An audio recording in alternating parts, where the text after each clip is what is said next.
Oke, semua terima kasih sudah bergabung di video kali ini. Kita akan bahas TOEFL seperti yang kemarin kita sudah bahas di bagian listening. Sekarang kita lanjut ke bagian structure. Nah, structure di sini kita akan bahas tiga skill ya. Bisa sambil disimak bukunya. Kita mulai dari structure untuk pembahasan kali ini. Nah, di pembahasan kali ini itu sebenarnya pokok utamanya adalah gimana cara kita memahami ada subjek dan ada verb. Subjek itu apa, verb itu apa. Nah, subjek itu adalah orang yang melakukan tindakannya. Itu adalah subjeknya. Jadi kita selalu membutuhkan subjek dan kita selalu membutuhkan verb di situ. Makanya saya selalu menyebutkan kita tuh punya rumus. Rumus pokoknya adalah di mana kita selalu ada satu subjek dan satu verb. Saya selalu menyebut itu tuh isif ya, biar gampang. Satu subjek, satu verb. Dan itu harus ada. Nah, subjek itu bentuknya apa? Subjek itu bentuknya bisa orang ya, bisa orang, nama, oke. Nama itu bisa nama orang, nama benda, nama kota, nama. Pokoknya kalau nama ya bisa bisa jadi subjek. Terlepas itu orang atau bukan, asal itu nama, ya bisa jadi subjek. Contohnya Agus Rahman bisa. Table itu kan nama benda. Chair nama benda. Cat, camel. Ini contohnya di sini juga ada camel. Camel kan nama hewan juga. Maka dia bisa menjadi subjek. Kemudian ada subject pronoun ya. Subject pronoun itu eh, contohnya ada she, he, I, I. Kemudian ada you, ada we, ada they, ada it. Ini bisa menjadi subjek. Jadi sebenarnya pokok utamanya biasanya eh, ini aja sih sebenarnya. Kalau nama ya tinggal nama apa nih kayak gitu. Dan ciri-ciri subjek kalau kita ketahui biasanya, saya tidak selalu bilang selalu, tapi biasanya akan didahului artikel. Artikel itu apa? Artikel itu contohnya kayak gini. Ada the, ada ada an ya. Atau mungkin juga kayak quantifier, misalkan three, two, one, angka-angka ya, three camels. Nah, itu bisa menjadi salah satu contohnya ya. Sederhananya kayak gitu, itu subjek. Jadi subjek itu sebenarnya kata benda, di mana kata benda itu bisa berupa nama. Nah, kalau nama, seperti yang ini tadi kita sudah bahas, kalau nama itu bisa nama apa aja, nama orang, nama benda, nama warna, nama hewan, apapun itu. Nama bisa menjadi subjek. Kalaupun tidak pakai nama ya pakai yang I, you, we, they, he, she, it, kayak gitu. Kemudian ciri-ciri selanjutnya bisa pakai the, bisa pakai bisa pakai an. Nah, sekarang kita mencari tahu apa itu verb. Verb itu ada yang bentuknya to be. Jadi to be itu termasuk verb. To be ada am, is, are, was, were. Kemudian ada be juga. Saya masukkan be juga biar tambahan.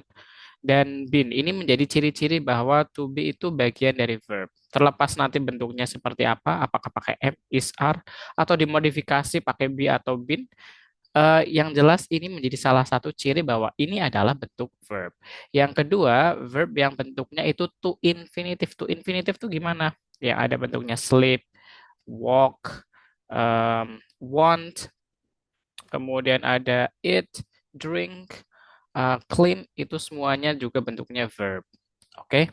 Nah, em, to infinitive ini kadang tuh bisa ketemu dengan modal. Modal itu ciri-cirinya kalau misalkan dalam satu kalimat itu ada modalnya, ada bentuk will seperti itu, atau misalkan can, atau bisa juga should, may, must, kemudian ada could, ada would.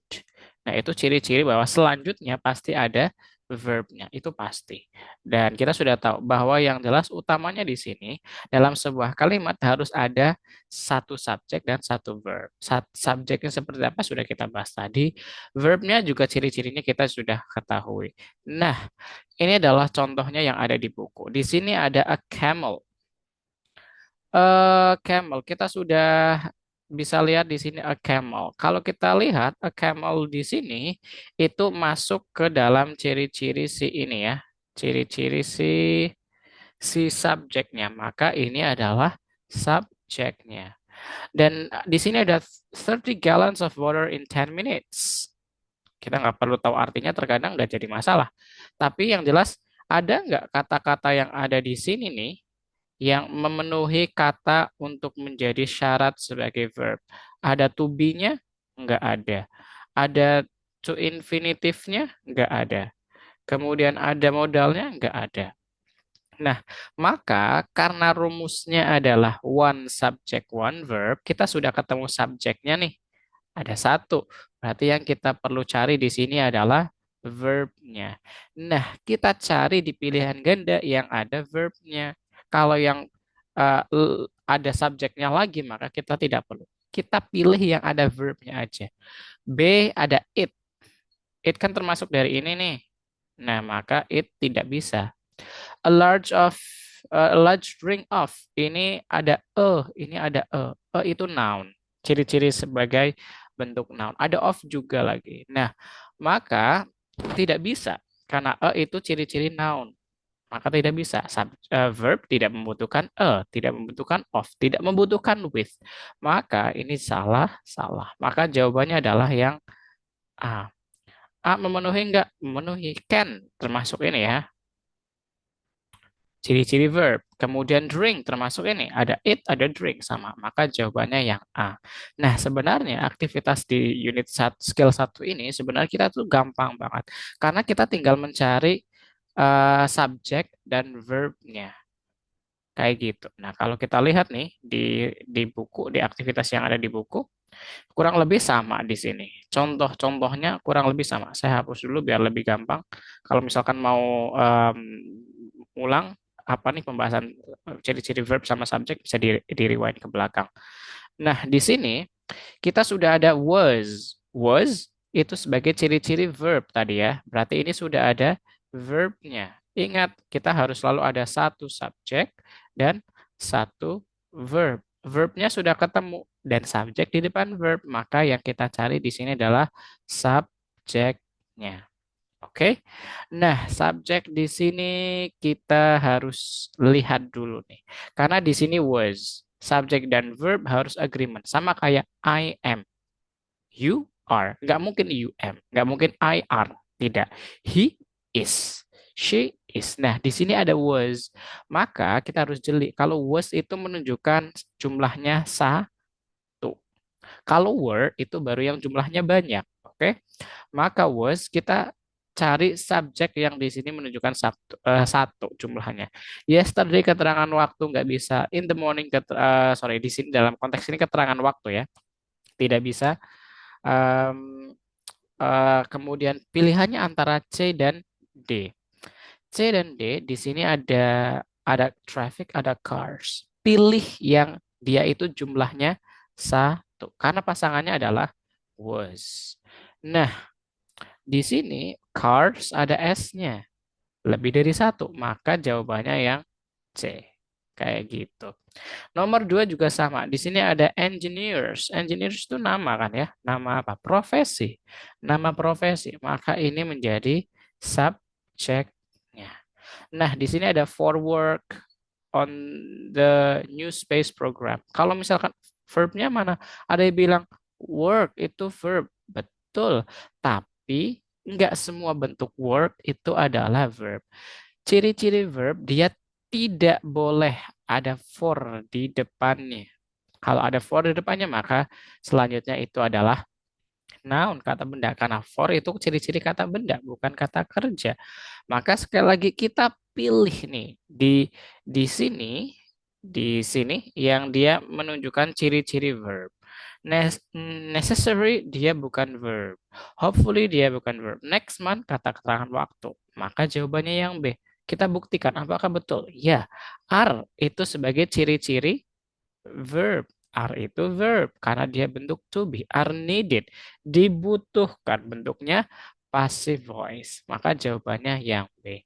Nah, di aktivitas selanjutnya, teman-teman itu sebenarnya gampang. Em, Cenderung aktivitasnya lebih gampang. Oops, sorry. Um, nah, nah ini. This one, aktivitasnya ini. Ini yang ada di buku. Jadi teman-teman tinggal nyari aja, apa namanya, em, kalimat ini itu benar atau salah. Karena instruksinya adalah underline the subject once and the verb twice. Jadi, kita diminta untuk menggarisbawahi subjek dan verb. Subjeknya digarisbawahi satu, verbnya digarisbawahi dua. Nah, kalau misalkan di situ ada subjek dan verb, maka jawabannya correct. Tapi kalau cuma ada subjeknya, cuma ada verbnya, berarti incorrect. Contohnya, kita kan diminta untuk menggarisbawahi kalimatnya. Nomor satu, last week went fishing for trout at the nearby mountain lake. Nah, di sini kita sudah punya verbnya. Verbnya garis bawahnya berapa? Twice. Oke, garis bawahnya twice, dua kali. Kalau subjeknya cuma once, sekali aja. Nomor satu, di sini sudah ada went. Went itu verbnya. Kan verb dua dari go, oke? Nah, di sini kita sudah dapat verb. Sedangkan last week kan keterangan waktu. Minggu lalu pergi. Minggu lalu pergi. Siapa nih yang pergi? Maka kita tahu, oh ternyata di sini masih kurang subjek. Harusnya misalkan, last week I went fishing. Kayak gitu. Nah, karena nomor satu belum ada subjek, maka jawabannya incorrect. Karena salah. Nah, sebenarnya kita tinggal nulis I sama C aja. Tapi kita juga harus menganalisa mana nih subjeknya, mana verbnya. Kalau ada subjeknya ya digaris bawahi satu kali, kalau verbnya digaris bawahi dua kali. Contoh lagi nomor dua. Ada a schedule. Ingat ciri-ciri subjek ada e-nya. A schedule, ini subjeknya. Can be obtained. Can be obtained. Oke, kita borong aja. Can be obtained sebagai verbnya. Be obtained itu verbnya. Maka sudah ada subjek dan sudah ada verbnya. Maka ini betul atau salah kalau sudah ada subjek dan ada verbnya? Betul. Kalau betul, correct. Oke, jadi gampang. Kita tinggal milih. Ini kalimat incorrect atau correct. Kalau correct berarti harus memenuhi dua. Ada subjek, ada verb. Kalau cuma ada subjeknya aja berarti incorrect.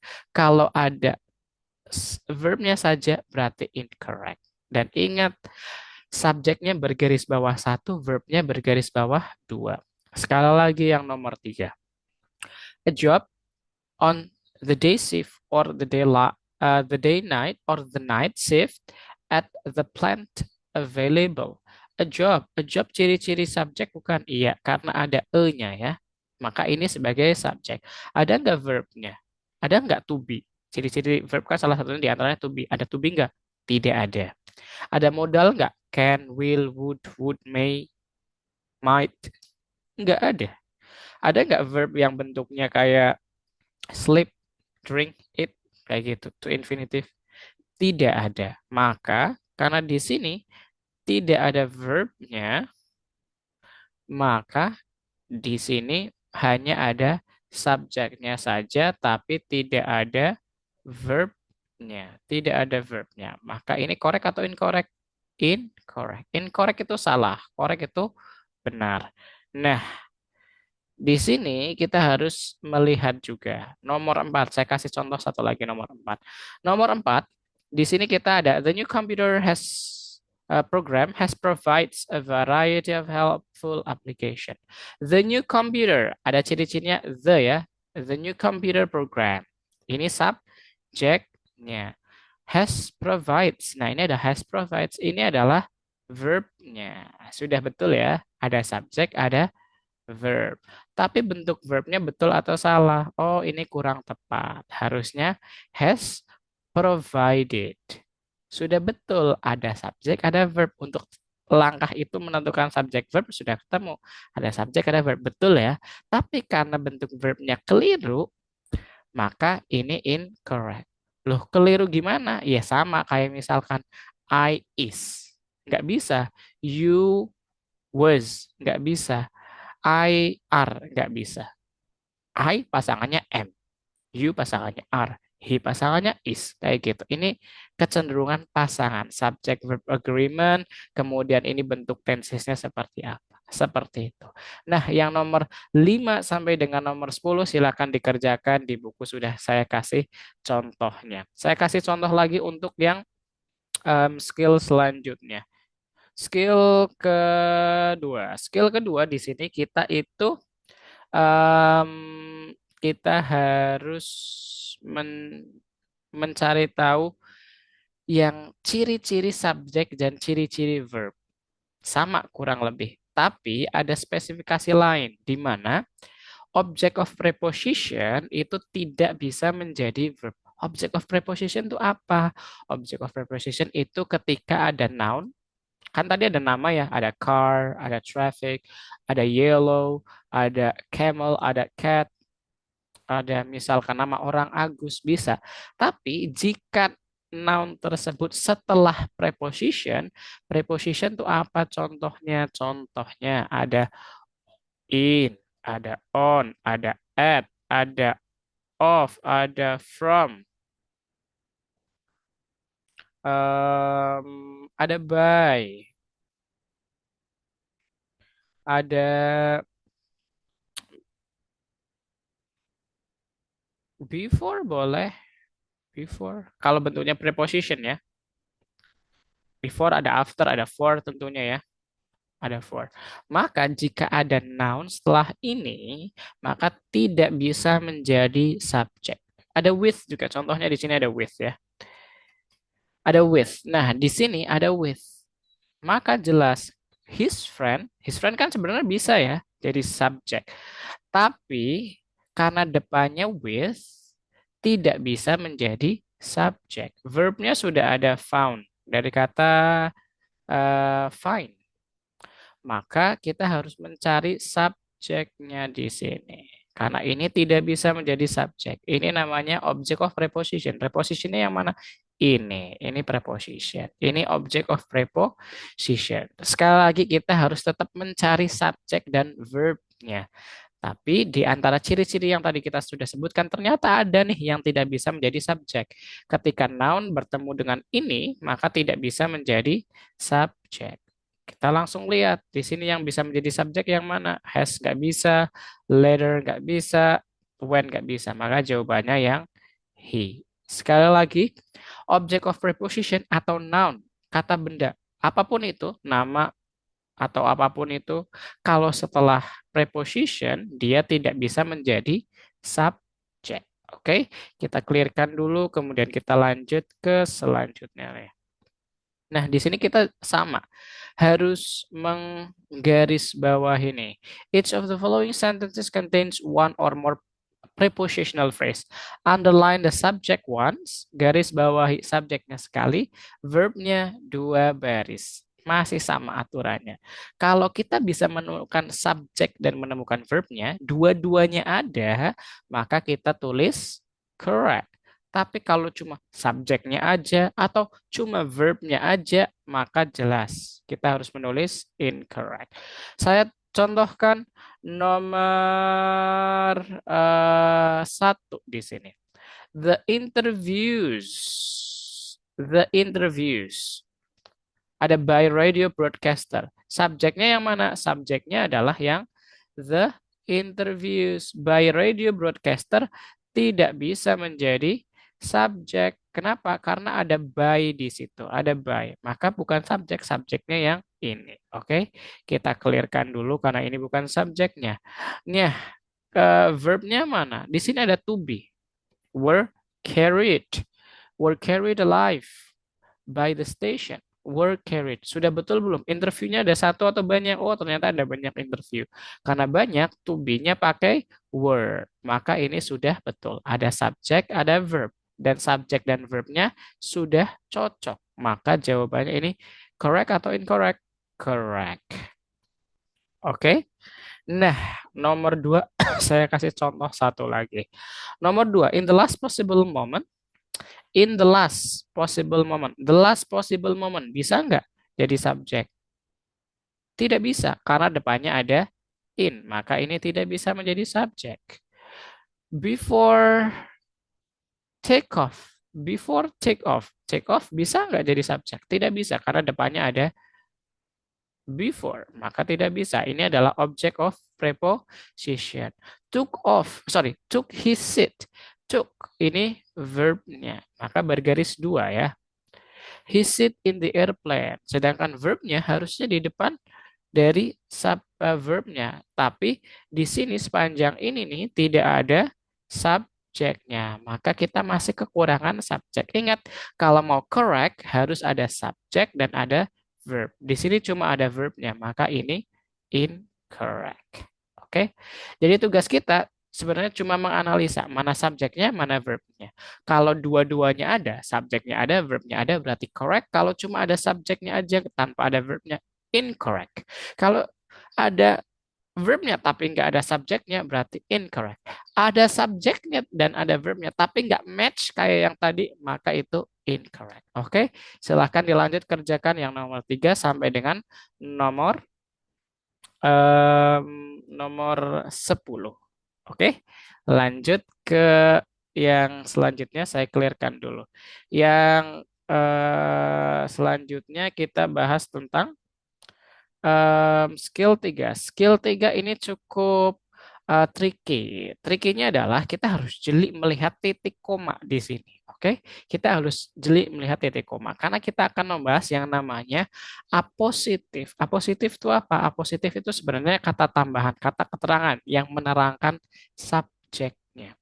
Ciri-cirinya apositif itu adalah seperti ini. Jadi ciri-ciri apositif adalah saya ketikkan di sini ada subjek, subjek, terus koma. Di sini itu ada titik, titik, titik, titik, titik, titik. Nah, titik-titiknya ini adalah apositif. Saya singkat aja ya, apositif. Bisa dicek di buku juga. Apositif, titik-titik, mau panjang, mau pendek, ada apositifnya. Terus koma lagi. Nah, setelah koma itu bentuknya verb. Oke, jadi kita harus jeli nih. Di sini ada dua koma. Ini koma yang pertama, ini koma yang kedua. Di mana setelah koma yang kedua itu langsung verb. Ingat, setelah koma yang kedua itu langsung verb. Oke, setelah koma yang kedua langsung verb. Kalau kita lihat di sini nih, contohnya ada berapa koma? Dua koma. Koma yang pertama, koma yang kedua. Maka di antara dua koma tersebut ini namanya apositif. Ini namanya apositif. Dan ini langsung is. Is kan dia verb. Jelas ya. Ini verb. Maka jelas ini verb, ini apositif.